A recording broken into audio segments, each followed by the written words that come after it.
Muy bien, texto 30. Vamos a iniciar. Om Namo Bhagavate Vasudevaya. Om Namo Bhagavate Vasudevaya. Om Namo Bhagavate Vasudevaya. Narayanam Namaskritya Naram Chaiva Narottamam Devim Sarasvatim Vyasam Tato Yayam Virayet Nasta Prayeshu Abhadresu Nityam Bhagavata Sevaya Bhagavati Uttama Shloke Bhakti Bhavati Naistikim Srimvatam Subhakata Krishna Punya Sravana Kirtanaha Hridiyantasto Hyavadrani Vidunoti Suhrit Satam Krishne Swadhamupagate Dharmayana Divisaham Kalaunasta Drishamesha Puranarko Dunodita.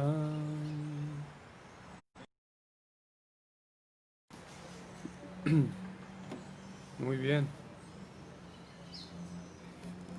Así que estamos en el texto 31. Yata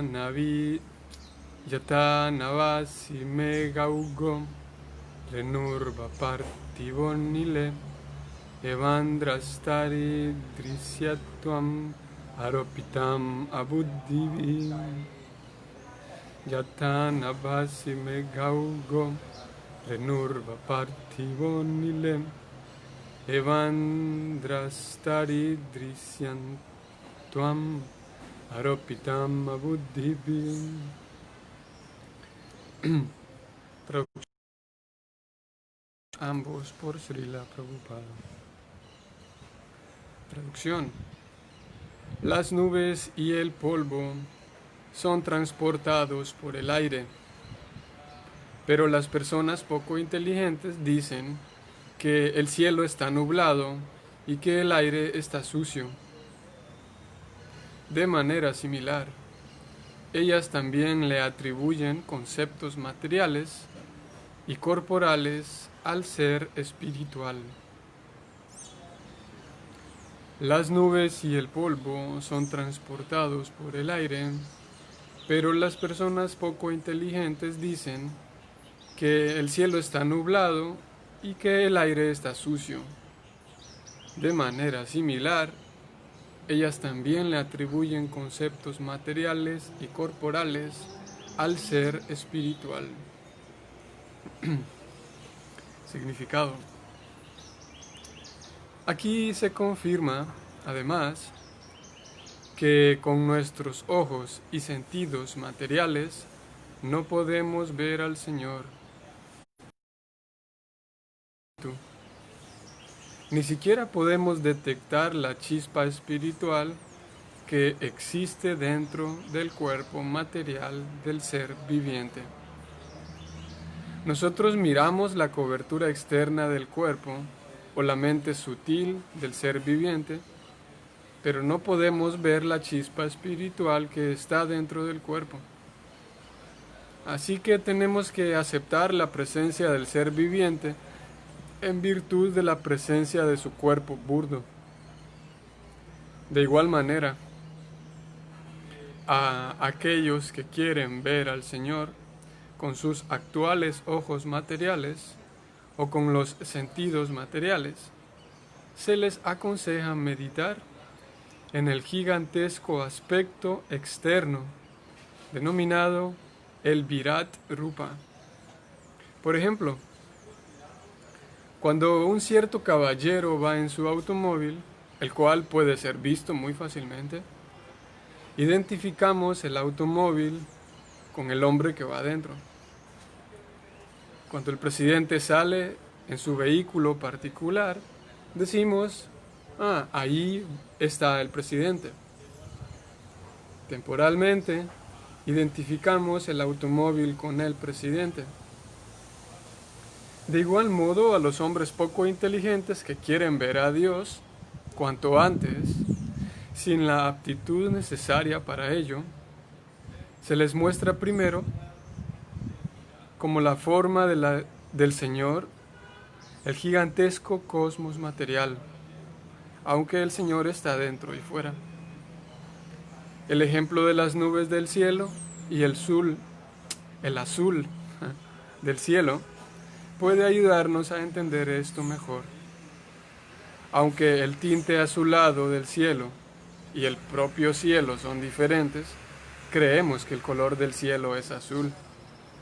Pero ese es un concepto general, únicamente para el profano. Termina el significado.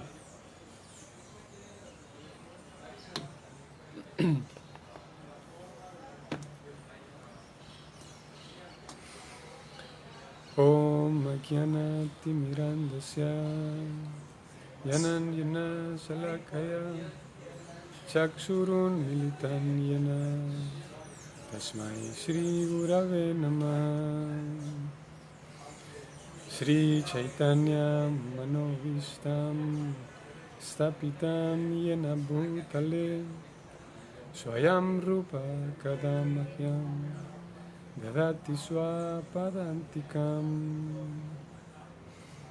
He Krishna Karuna Sindhu Dinavando Jagat Pate Gopesha Gopika Kanta Radha Kanta Namostute Tapta Kanchana Gaurangi Radhe Vrindavanesvari Vrishavanusute Devi Pranamami Hari Priye Vanchakalpatarubhyascha Kripa Sindhubhya Evacham Patitanam Pavanevyo Vaishnavevyo Namo Namaha. Namo Vishnupadaya Krishna Prestaya Bhutale Srimate Bhaktivedanta Swami Niti Namini Namaste Sarasvati Gauravani Pracharine Nirvishesha Shunyavadi Paschatya Deshatarine Jaya Sri Krishna Chaitanya Prabhu Nityananda Shri Advaita Gadadhara Srivasadi Gaura Bhaktavrinda. Hare Krishna, Krishna Krishna, Hare Hare, Hare Rama, Rama Rama, Hare Hare.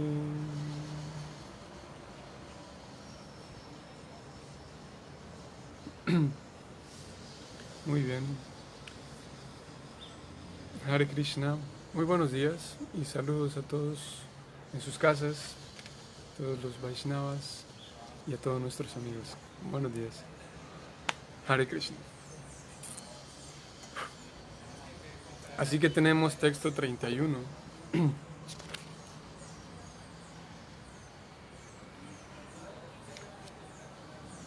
Ayer dijimos, o el texto ayer decía que hay un concepto que es imaginario, el Virat Rupa, el aspecto imaginario del Señor Supremo. Y discutíamos un poquito de cómo es por qué razón se considera que es imaginario. Y por el hecho de que es imaginario, no deja de ser válido, es válido el concepto de poderlo percibir a Dios en la naturaleza, ayer decíamos. En este caso, más estrictamente hablando, el Virat Rupa abarca una concepción del Señor Supremo que no solamente, ayer hablábamos de la lluvia y los árboles y el océano y el bosque, más bien en un concepto más amplio, o más bien más definido, el Virat Rupa se refiere a la forma, a concebir al Señor en toda la estructura del universo, porque esa es una información que aparece en los textos védicos, ¿no? De cómo el Señor Supremo, ciertos planetas son representantes de sus piernas. Ayer en el significado de esto se decía, y cierta área del universo es representante de su abdomen, y por allí se da una descripción de cada uno de los planetas, está colocado en alguna parte del cuerpo del Señor. Sin embargo, nosotros, para poder traerlo a un contexto más del día a día, ayer hablamos de los árboles y la lluvia y todo lo demás. Como eso también forma parte o entra dentro de alguna manera dentro del Virat Rupa. Concebir al Señor Supremo, concebir a Krishna o a Dios a través de esas, en realidad son vibhutis, a través de estas manifestaciones de grandeza. Hoy el mismo texto, debido a que si analizamos el texto del sánscrito mismo, no el comentario de Prabhupada, pero el texto del Bhagavatam, el de ayer y el de hoy, ayer se dice que hay un concepto imaginario y hoy el Bhagavatam, siendo consciente de lo difícil o de lo necesario. Si ayer se nos dijo es un concepto imaginario, el Bhagavatam nos regala, nos presenta una analogía para poder hacernos entender más fácil el concepto de imaginario, ¿no? El mismo Bhagavatam nos presenta la analogía de las nubes y el polvo en el aire.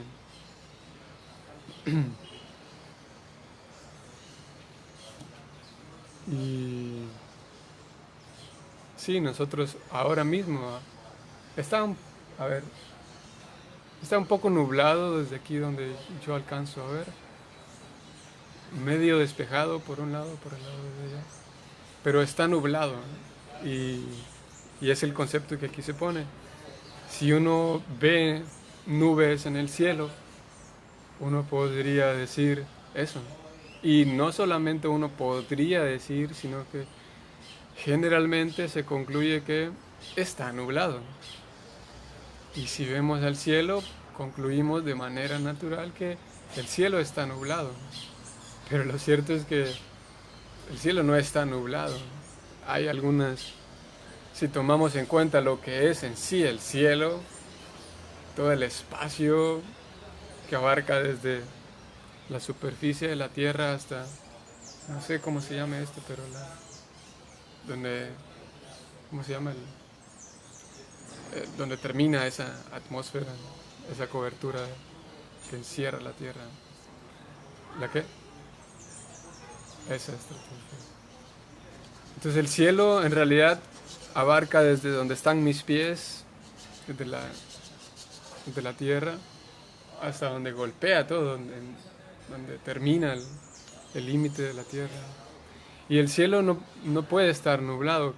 Que hayan unas nubes justamente sobre la ciudad de Panamá no querría decir que el cielo está nublado. Ahora mismo hay algunas nubes sobre el cielo. Podemos dar otros ejemplos también que aparecen. Ahí parece ser que hay muchas estratosfera, protosfera, ahora dice Jari, pero bueno, nos entendemos, ¿no? Hay otros ejemplos también en relación con esto. Cuando decimos, por ejemplo,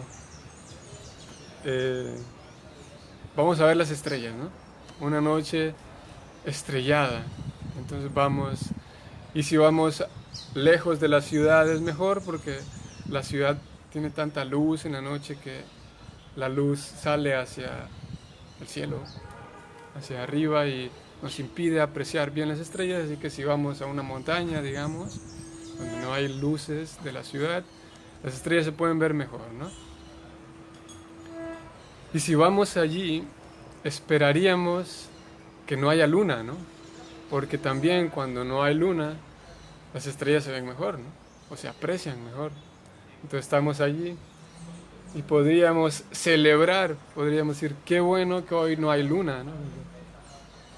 Podemos ver bien las estrellas, pero lo cierto es que la luna, siempre hay luna, que durante esa noche nosotros no la vimos, no estaba en nuestro alcance de visión, es otra cosa, pero siempre hay luna.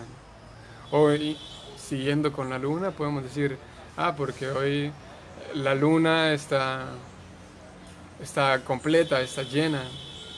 Pues la luna todo el tiempo está llena, todo el tiempo está completa. Hay algunos días en donde la vemos pequeña, o más pequeña, más pequeña, más pequeña. Pero la luna siempre está entera todo el tiempo, ¿no? Lo que nosotros percibimos es un reflejito, a veces más pequeño, a veces más grande, pero ella siempre está completa, ¿no? O podemos decir, siguiendo cómo es el uso de nuestro lenguaje, podemos decir, sí, bueno, ya salió el sol, pero el sol nunca sale en realidad, el sol todo el tiempo está allí, ¿no? Nosotros concluimos que el sol ya salió cuando el sol, bueno, él está ahí todo el tiempo, pero cuando el planeta se mueve de tal manera que en el horizonte ya alcanzamos a ver al sol, ¿no? Pero no es que el sol sale o se oculta, no, no podríamos, no podríamos imaginar cómo es que el sol se oculta. Concluimos todos por un acuerdo social de que el sol se ocultó y lo decimos así, ¿no? Ya la puesta del sol. Pero el sol nunca se pone, ¿no? El sol más bien todo el tiempo está donde está. Y incluso cuando es de noche el sol sigue estando allí, ¿no? Así que similarmente, así como concluimos que el sol ya salió, o así como concluimos que esta noche no hay estrellas, o así como concluimos que hoy está nublado, que podríamos concluir también de que el Señor Supremo tiene ciertas características que en fin de cuentas nosotros las percibimos, pero que forma parte de nuestra limitada visión, como eso, ¿no? Aquí en el Virat Rupa se dice cómo concluir que ayer precisamente alguien me enviaba un pequeño video de unos segundos y mostrando el video decía algo así como que la humanidad recuerde quién es el jefe, algo así. Y en este video era como una serie de momentos en donde había caído un rayo y que había sido filmado, ¿no? Y en todas las escenas se veía y se escuchaba también lo fuerte que era, y a veces se filmaba como en ¿cuántos?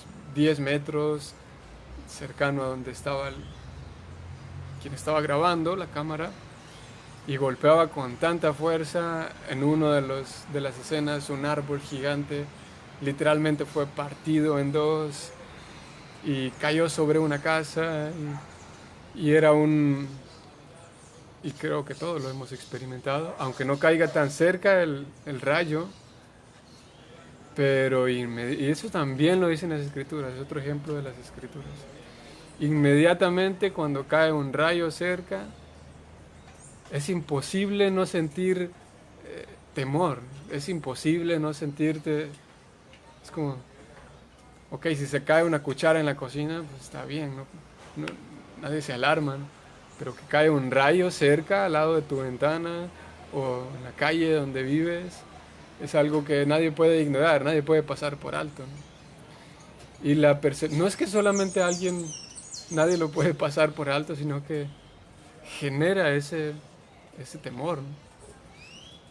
Y ayer decíamos, podríamos concluir que y tal como en este video se concluye, este video que me enviaron, de que esa es una muestra del poder de Dios. Por ahí era el asunto del video, ¿no? Y en un sentido sí, ¿no?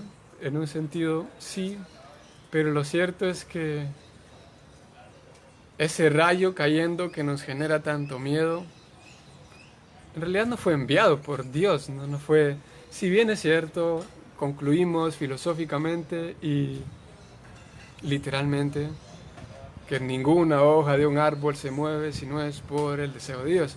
Eso sí, es así, ¿no? Pero pensar que Dios realmente, desde el mundo espiritual, dijo, voy a mandar un rayo ahí para la calle, ¿cómo se llama? La avenida Tumbamuerto. Dios está muchísimo más ocupado que mandando rayos y truenos a este planeta Tierra. Si bien es cierto, ese temor que sentimos, pues nos puede recordar a Dios, pero Dios mismo no está mandando ese rayo a partir un árbol. Tiene muchas otras cosas más interesantes que hacer en el mundo espiritual que ponerse a mandar rayos para partir árboles, ¿no?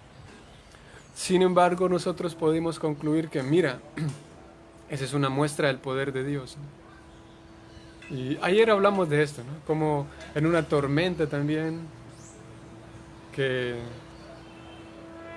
es muy grato pasar una tormenta en tu casa y viéndola desde la ventana. Sin embargo, es muy diferente pasar una tormenta, digamos, no sé, en un bosque, digamos, o en medio de la nada. Una tormenta de verdad, pues puede llevarnos a,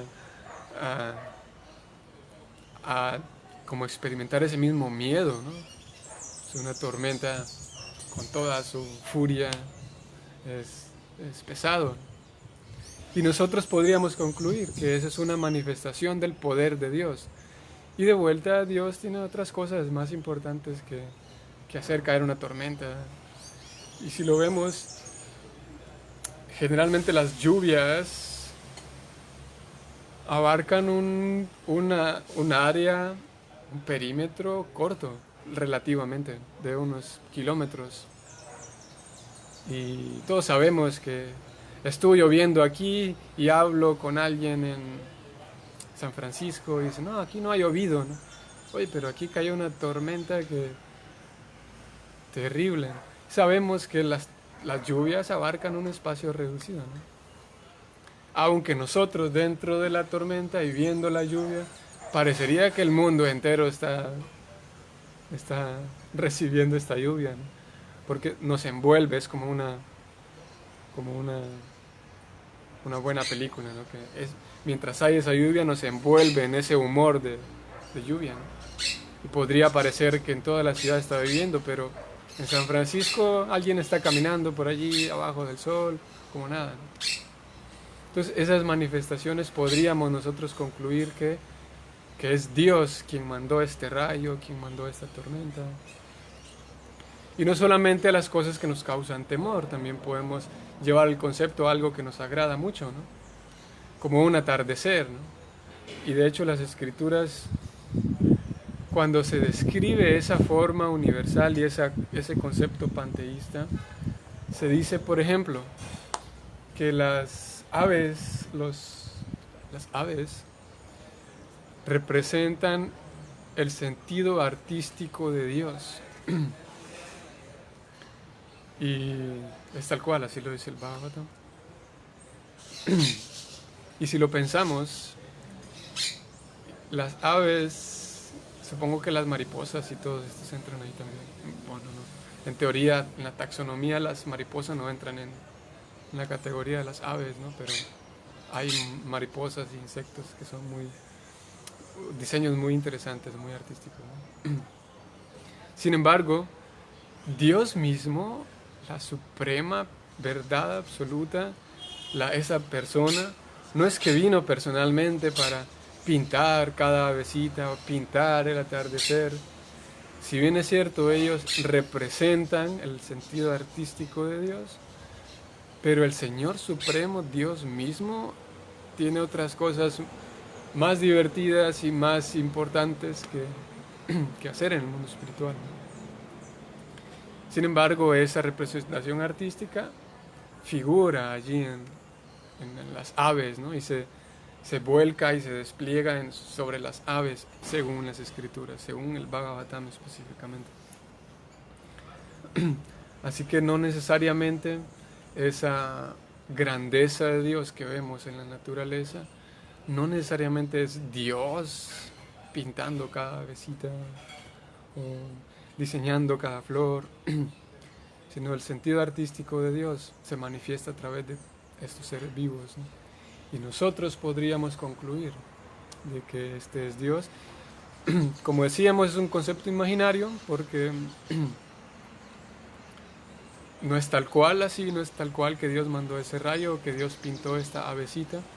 Sin embargo, es válido, ayer decíamos, porque de alguna manera ayuda a la persona a ir en su mente y en su corazón, ir introduciendo el concepto de que sí, de que Dios es grandioso, porque en fin de cuentas lo es, ¿no? Y al inicio es útil. Si ustedes lo notaron, la última línea de Prabhupada es un poco interesante, a mí se me hizo interesante, o resaltante entre todo el texto que ya es interesante. Aunque el tinte azulado del cielo y el propio cielo son diferentes, creemos que el color del cielo es azul. Pero ese es un concepto general únicamente para el profano, dice Prabhupada. Como digo, a mí me resalta esa afirmación de Prabhupada, para el profano. En otras palabras, ayer decíamos esto también,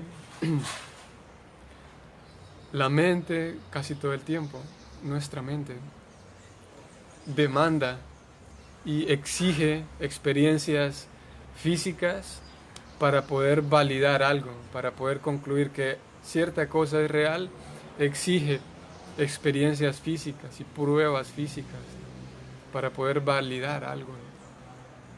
Y una persona quien... Esto alguna vez lo hablamos y vale la pena mencionar el incidente otra vez. Vamos a decirlo así para elaborar todo el punto. Esto aparecía, era un parágrafo, un texto que aparecía en algunos libros de texto. ¿En qué año podría ser? Por ahí en los 50, entre 1950 y 60. Supongo que también se quedó más adelante. Pero la persona quien lo estaba contando estudiaba en la escuela en ese tiempo. Entonces él decía que en estos libros de texto de ciencia de su escuela aparecía una entrevista de un reportero hablando con el presidente o el director del Instituto Científico de no sé qué, de Londres y tal. Entonces ellos estaban hablando de la relatividad, el concepto de la relatividad, porque en ese tiempo había sido un descubrimiento fantástico y toda la comunidad científica estaba súper admirada y súper contenta por toda esta teoría y toda esta exposición de la relatividad. Entonces el reportero le pregunta al director del instituto, dice: señor o director tal, usted podría, ahora que toda la comunidad científica está hablando de la relatividad, pero nosotros, quienes no somos científicos, no entendemos tanto el tema. El reportero dice: ¿usted podría, por favor, explicarme y explicar en términos de que la gente pueda entender de qué se trata la relatividad para que los lectores de mi periódico puedan entenderlo con un lenguaje simple y en dos palabras? ¿Qué significa la relatividad? Y el director del instituto dijo: eso no es posible. Él dijo: no se puede, porque para poder entender toda esta teoría, que los científicos están contentos con ella, pues tienes que entender muchas otras cosas para poder conocer el lenguaje del que ellos usan, los conceptos. Así que no es posible, dijo él, eso no puedo explicártelo así en dos palabras, pues tienes que venir, tomar un cuaderno, un lápiz, y ahí podemos hacer el intento de explicarte en qué consiste la relatividad. Pero aquí, sin ni siquiera un lápiz o un cuaderno, no puedo explicarte, él dijo. Y esto es un incidente, ustedes pueden buscarlo, es un incidente famoso con Einstein. y a él le preguntan lo mismo y él dice que bueno, no puedo explicar en qué consiste la teoría de la relatividad a menos que te sientes y te lo expliquen. Y con el paso del tiempo, la ciencia y la religión fueron como tomando dos caminos diferentes. En algún tiempo ambas se sabía que para entender la vida, pues la vida tiene un plano físico y un plano metafísico. Era normal, se conocía en todos los círculos científicos y todos los círculos espirituales. Era una cosa normal. Tenemos una realidad física y otra metafísica. Y por algunos sucesos históricos que no vamos a mencionar ahora, pero por alguna razón hoy en día son distintos, ¿no? Y curiosamente, hoy en día, de parte de la ciencia, todos los ciudadanos que no somos científicos, que somos la mayoría, todos los ciudadanos que nos dedicamos a cualquier otra cosa menos a la ciencia, aceptamos afirmaciones científicas porque sí, porque la comunidad científica lo dice así, y es así. Tanto así, por ejemplo, que a principios de 1900, entrando en 1900, uno podría ir a la calle, uno podía ir y comprar heroína para su hijo, y heroína era como comprar una aspirina. Y podías ir y comprarlo, lo vendía Bayer, el mismo Bayer. Y uno puede encontrar, hay publicidad, incluso de fotografías de ese tiempo. Y se aparece ahí en la calle, dice heroína, no sé cuánto, y abajo decía una aspirina, compra a tal precio. Era algo normal en 1900. Más adelante, ¿cómo se llama esto que también podías comprar? Es un veneno en realidad, no recuerdo. La cuestión está de que en 1900, y ese es solo un ejemplo, en 1900 toda la comunidad científica del planeta pasó por alto el hecho de que tú podías, porque se consideraba que era bien, que era normal. Y no solamente era que lo comprabas para ti, sino que era algo directamente para niños. Era como un jarabe que se daba a los niños, era como un sedante, y era legal, completamente legal, ¿no? Más adelante la comunidad científica dice, ay, Chaitanya, perdón que no, saquemos esto del mercado porque ya descubrimos que no es bueno, que es nocivo. Y eso es solo un ejemplo. Una y otra vez, de parte de la comunidad científica, hay ciertas verdades. Es curioso porque hoy en día, pensemos en la Edad Media, voy a tratar de ir más atrás, tal vez no me pierdan todos los puntos que estoy hablando. Si fuéramos en la Edad Media, en donde tú no podías criticar la iglesia cristiana, la iglesia católica, simplemente te mataban, te desaparecían. Era imposible juzgar o dudar de la iglesia o plantear una teoría que fuera... No se podía. Es que te mataban. Y si eras un científico, tendrías que poner una nueva teoría y todos ellos decían, pero soy cristiano, creo en Dios. Tenían que aclarar que no estoy en contra de la iglesia para no ser censurados y en el mejor de los casos matados, ¿no?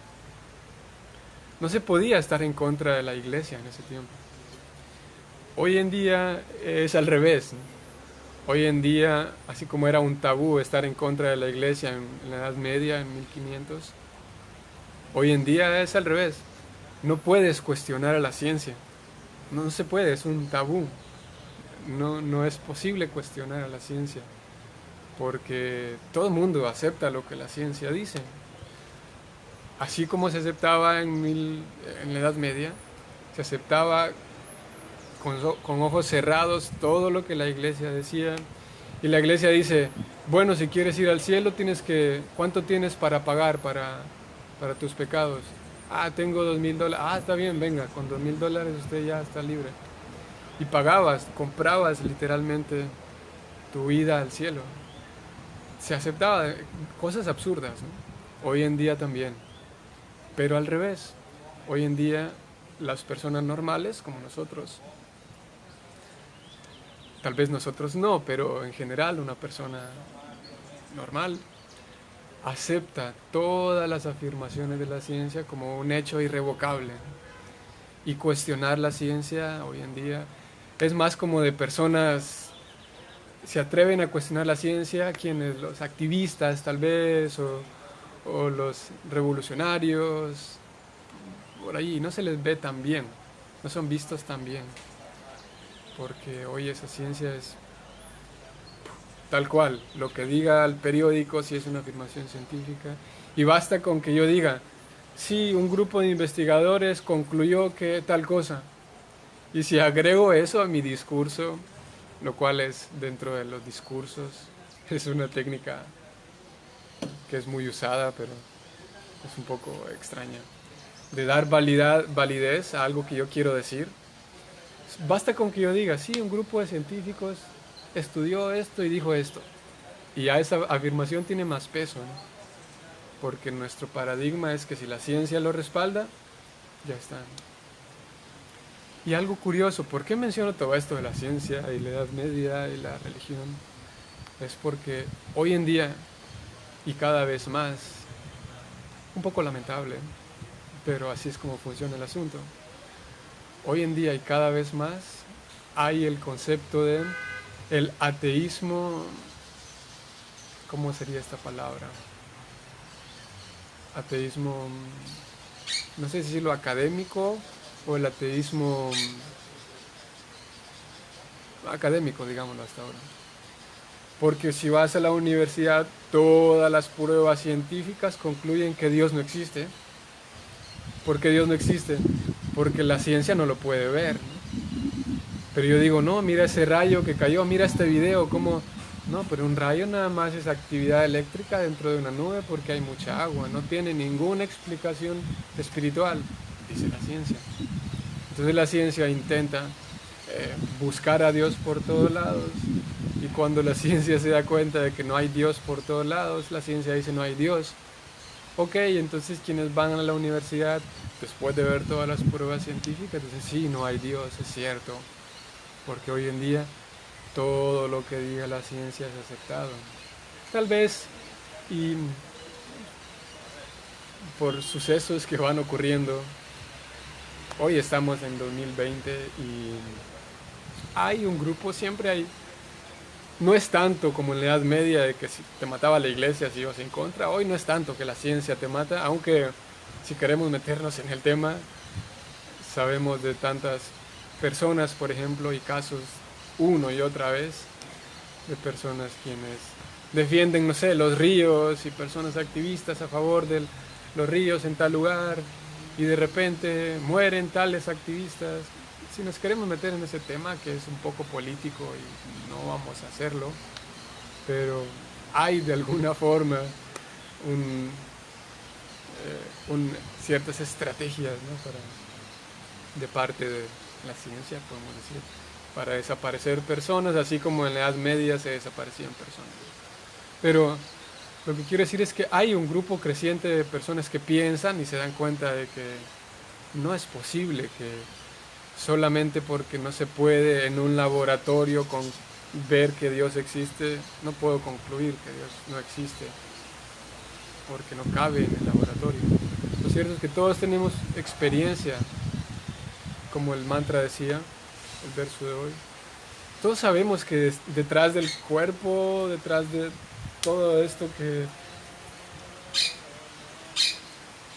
ahí tiene que haber un alma, porque ¿qué pasa cuando alguien muere? Todos sentimos extraño cuando alguien muere.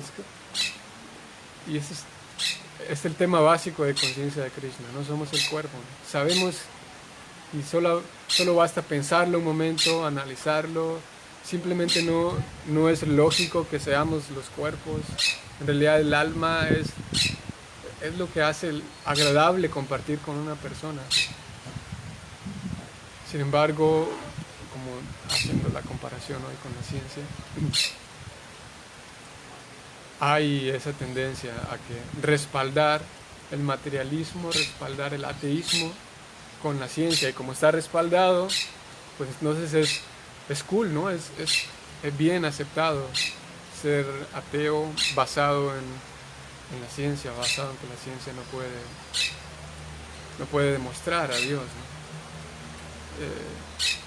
Ayer decíamos, como para percibir ciertos fenómenos necesitamos, para percibir fenómenos físicos necesitamos aparatos físicos, ¿no? Y para percibir fenómenos más allá de la física necesitamos otros aparatos, ¿no? Y es así como nosotros tenemos una mente y tenemos sentimientos, tenemos maquinaciones mentales, pero hoy en día la psicología no es considerada una ciencia, sino que es considerada una pseudociencia, porque lamentablemente hoy la ciencia se ha reducido a lo que conoceríamos técnicamente como el empirismo, o la ciencia empírica, de medir todo, ver todo, tocar todo, comprobar todo con las manos, con una regla, con un metro.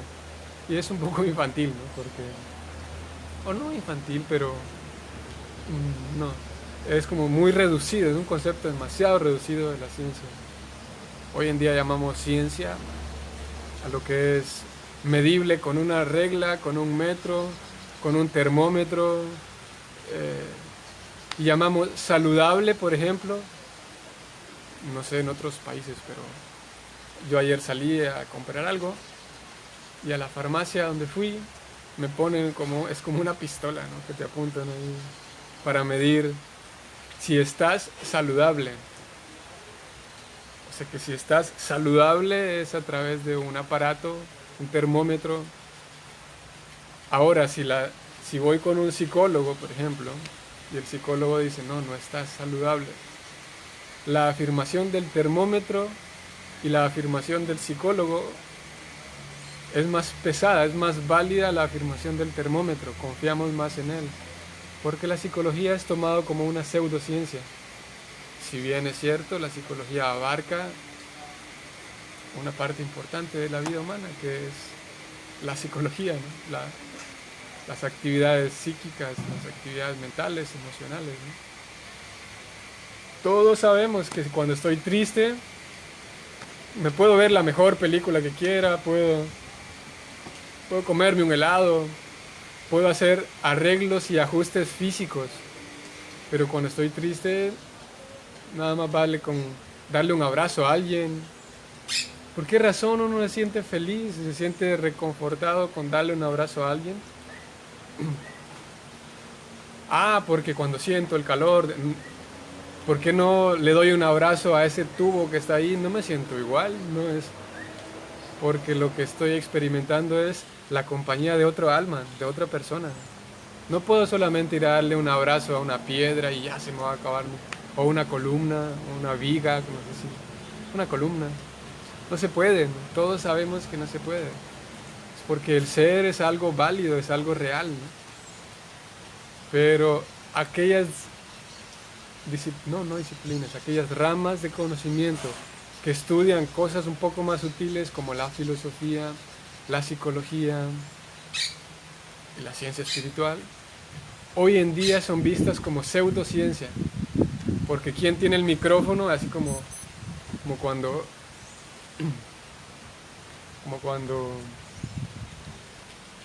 vamos a poner este ejemplo, cuando hay un evento, podemos decir, y hay miles de personas, y para poder hablar tienes que hablar con el micrófono, ¿no?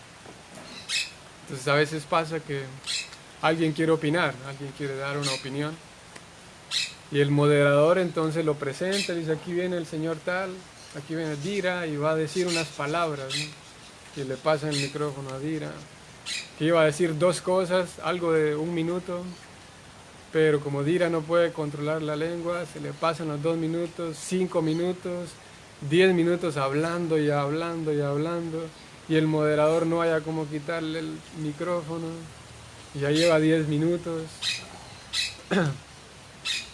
Mientras él tenga el micrófono, 10.000 personas lo van a escuchar. Solo basta con quitarle el micrófono y ya se acaba su opinión. Por mucho que grite, no. Aquí la magia es el micrófono. Similarmente, hoy en día, así funciona la historia. La historia va, el péndulo siempre va yendo de un lugar a otro. Y hoy en día, quien tiene el micrófono en sus manos es la ciencia empírica, la ciencia física burda. Y la ciencia dice, sí, la psicología no vale, es una pseudociencia. Y toda la humanidad escucha esta afirmación. Y estudiar psicología no es lo mismo que estudiar bioquímica. Wow, bioquímica es algo pesado, ¿no? ¿Cómo se llama esta otra? La microbiología, ¿no? Son carreras universitarias que tú al escucharlas dices, hey, es algo pesado, ¿no? Astrofísica. Y parecería que estudiar o estas ramas de conocimiento son más pesadas, ¿no? Porque el micrófono, quien lo tiene ahora, son estas ciencias físicas, estas ciencias medibles con una reglita, con un metro, y ellos dicen, sí, la metafísica, eso no, es algo imaginario. Como ellos tienen el micrófono, pues así funciona el péndulo social, entonces toda la humanidad concluye que sí, metafísica es de personas que no tienen mucho cerebro, psicología. ¿Vas a estudiar filosofía en la universidad? ¿Por qué no estudias una carrera de verdad? Y eso. Y medir a Dios con aparatos burdos físicos, con un termómetro, así como me pusieron esa pistola. Ese termómetro. No es posible tener un acceso a Dios con aparatos físicos, ¿no? Por esa razón, Prabhupada decía en esta última parte del Bhagavatam, si alguien piensa y alguien quiere pruebas físicas de Dios, entonces para estas personas, dice Prabhupada, ahí están ciertos ejemplos, ciertas manifestaciones y vibhutis. Aquí ya volvió. No sé si todos me escucharon mientras se detuvo, pero eso. Y para terminar, los profanos, porque este también es todo un tema, pero los 2 minutos que nos quedan vamos a hablar de ello. Como dentro de la física y dentro del mundo de la física y química,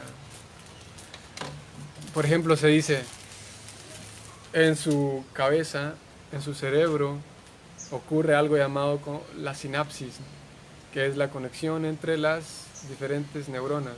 Una neurona comunica algo a la otra y tal. Y se dice que tenemos, ¿cuántos? Trillones de neuronas. Es una cantidad inmensa, ¿no? Y solamente, así como cuando uno aprendía los números en la escuela, y ya contabas hasta 20 y te tomaba 20 segundos contar hasta 20. 1, 2, 3, 4, 5, tanto y tanto. Y para llegar a contar 1000 lleva tiempo, ¿no? Si quieres llegar hasta 10.000 lleva más tiempo.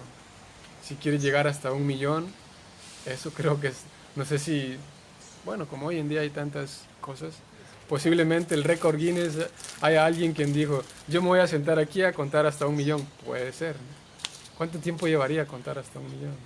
¿Cuánto tiempo llevaría contar hasta 1.000.000.000, ¿no?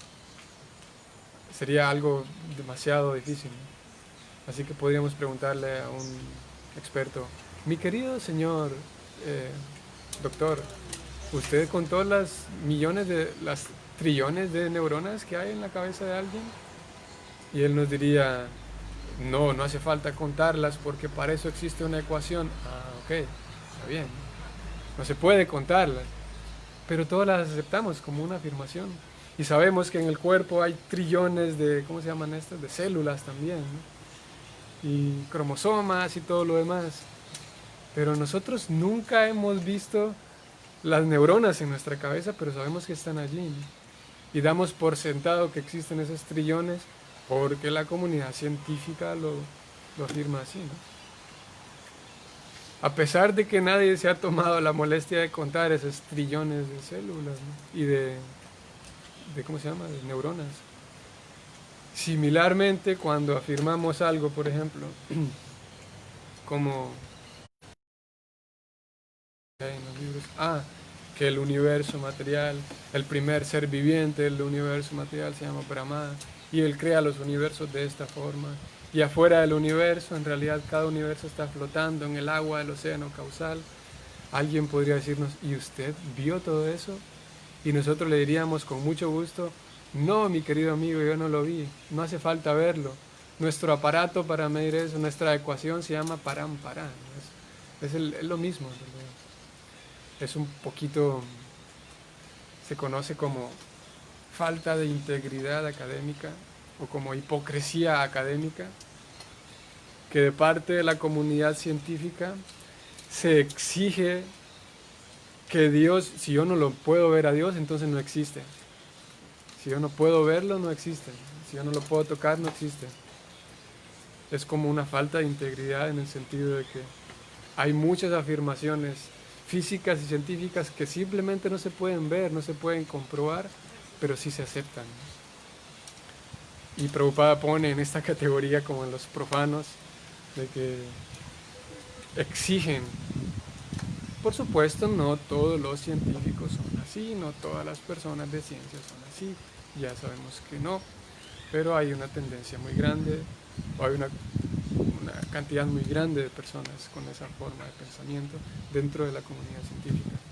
Exigir que Dios tiene que, no solamente Dios, sino el alma no existe. ¿Por qué? Porque no la podemos ver, tarán, punto.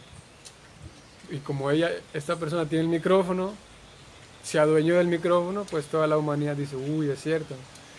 Y la persona que está aquí al lado tiene un argumento mucho mejor, pero no lo puede decir, o si lo dice, no lo van a escuchar las miles de personas porque no tienen el micrófono, no tienen la voz, ¿no? ¿Existe porque no la podemos ver? Todos sabemos y lo podemos hablar y demostrar una y otra vez, como por el hecho de que un animal, ¿no? Un animal, sabemos que siente alegría, sabemos que siente miedo, ¿no? Todos sabemos, no hace falta ser un científico para darme cuenta que un animal, si lo daño, llora, ¿no? Y siente miedo y siente temor. Y el miedo y el temor no son cosas físicas, no puedes comprobar el miedo y el temor con una pistola, con un termómetro, con un, ¿cómo se llama?, microscopio. Son emociones, están dentro del campo metafísico, ¿no? Y terminamos ahí, ¿no? Como todos hoy en día concluimos que la democracia es el mejor sistema de gobierno, ¿no? Y pensamos en algunos lugares en donde no hay democracia, están retrasados. La democracia es lo mejor, ¿no? Porque todo el mundo decide, la igualdad. Y es natural pedir igualdad para todos, pero la igualdad es un concepto completamente metafísico. No puedes medir igualdad con un termómetro, con una lupa, con un metro, con un microscopio. No se puede, la igualdad no es física. Pero todos exigimos y pedimos igualdad, ¿no? Y es porque ese mundo metafísico existe. Y no es solamente el mundo y conceptos como la igualdad y el amor, sino que el alma, en realidad, y es el tema que nos importa, el alma y la superalma, o sea, Dios, existen en ese plano metafísico. Y para el profano, dice Prabhupada, que quiere pruebas físicas de que el ser existe, bueno, hay ciertas pruebas y para eso existe este Virat Rupa, la presencia de Dios a través del universo, a través de eventos cósmicos. Es un tema que a Prabhupada le gustaba mucho, yo voy a parar aquí, a Prabhupada le gustaba mucho y a veces se ponía, uno de sus discípulos hacía el papel como de un científico y le argumentaba todo a Prabhupada y le trataba de llevar la contraria, lo hacían a forma de entrenamiento, Prabhupada hacía eso. Llamaba, a veces sonaba la campana de su habitación, llamaba a uno de sus discípulos y lo entrenaba de esa manera. Él dando argumentos de por qué Dios existe y sus discípulos de por qué Dios no existe. el libro este de La vida proviene de la vida es un ejemplo de ello. Y eso.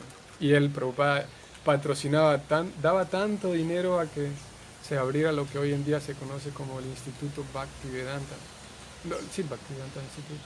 Es devotos, Vaishnavas, discípulos de Prabhupada, científicos, que se dedicaron a eso, ¿no?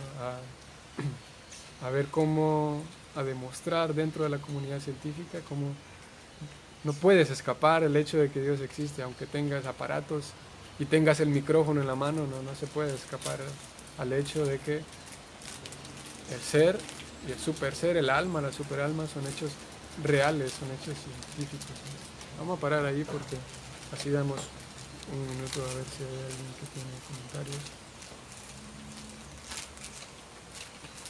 Así como se nos da este cuerpo dependiendo de nuestro karma, así mismo reciben los animales un cuerpo de acuerdo a su karma, por esa razón vemos aves de diferentes colores y tamaños.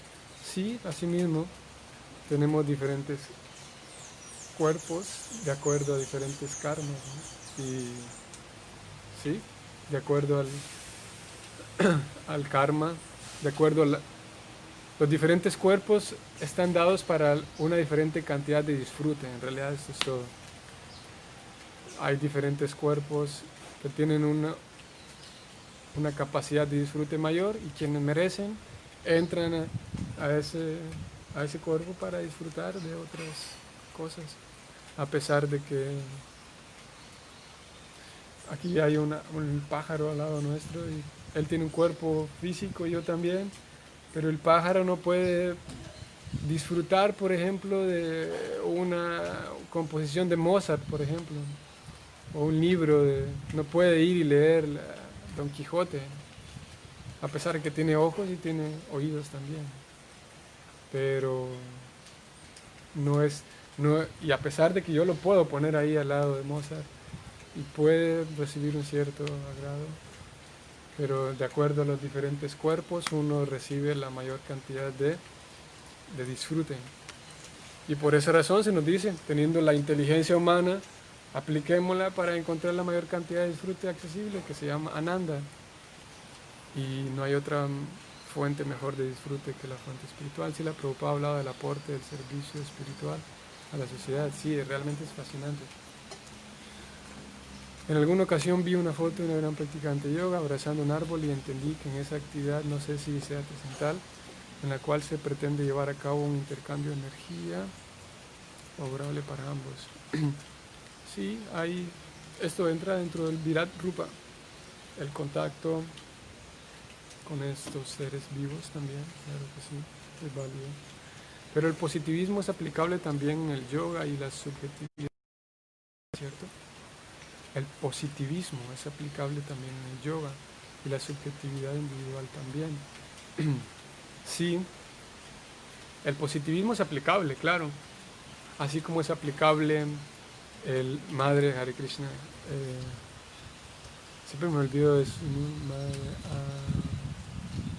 Bueno, en Colombia me olvido de su nombre. Pero es aplicable el positivismo, también es aplicable la ética, la moral, pero la ética y la moral no nos sirven para desarrollar amor verdadero por Dios o experimentar ananda. La ética y la moral quedan de camino. Asimismo, el positivismo se aplica en el servicio devocional, pero no es por solamente ser positivista no nos va a regalar un verdadero ananda. Y a veces parecería, ¿no?, que alguien es espiritual y solamente ser positivo no es que aplica. Desde luego que sí, para nosotros es ser positivo o el positivismo como algo filosófico. Y la subjetividad también. De hecho, se espera que nosotros escuchemos y leamos todas las escrituras para poder aplicarlas de manera individual. Se espera que tengamos una realidad individual y de alguna manera una subjetividad individual, en el sentido no de mi subjetividad, sino que yo aprenda de manera individual a aplicar lo que los libros dicen. No sé si que es diferente a crear mi propia subjetividad y vivir de acuerdo a ella. En este caso se nos dice, lea el libro Arjuna, Krishna le dice eso a Arjuna. Ya que te he dicho todo esto, Arjuna, ¿qué decisión vas a tomar? O sea, sigue tu camino, sigue tu individual. Y en un sentido eso es subjetivo. Se espera que uno tome la filosofía y la aplique de acuerdo a cómo uno la comprenda, cómo uno la vive, a cómo uno la recibe. Se espera que uno la comprenda bien para que la aplique bien. Pero no hay un método de que yo escucho de Prabhupada, entonces voy a imitar, y esto aquí acabe lo de imitar a Prabhupada y hacer todo tal cual como Prabhupada lo hacía. Si a él le funciona, pues está bien, pero se espera que uno encuentre, y aquí es donde todos estamos solos, cada quien con su propio avión, dice Prabhupada. Escuchamos la filosofía, escuchamos las herramientas, le pedimos a Krishna que me dé la inteligencia para aplicarlo, porque en fin de cuentas, si yo imito todas las cosas que hacía Prabhupada, no va a ser posible. Tengo que encontrar la manera subjetiva, no subjetiva malo, sino la manera subjetiva, mi manera, cómo es que aplica esto a mi vida. Y en ese caso sí aplica la subjetividad individual. Así que sí, el positivismo es aplicable, la subjetividad. Si sacamos a Krishna y nos quedamos solamente positivo y solamente subjetivo, sí va a ser un desastre. Ok, vamos a parar ahí hoy. 12, 9 y 15. Saludos a todos. Srila Prabhupada aquí.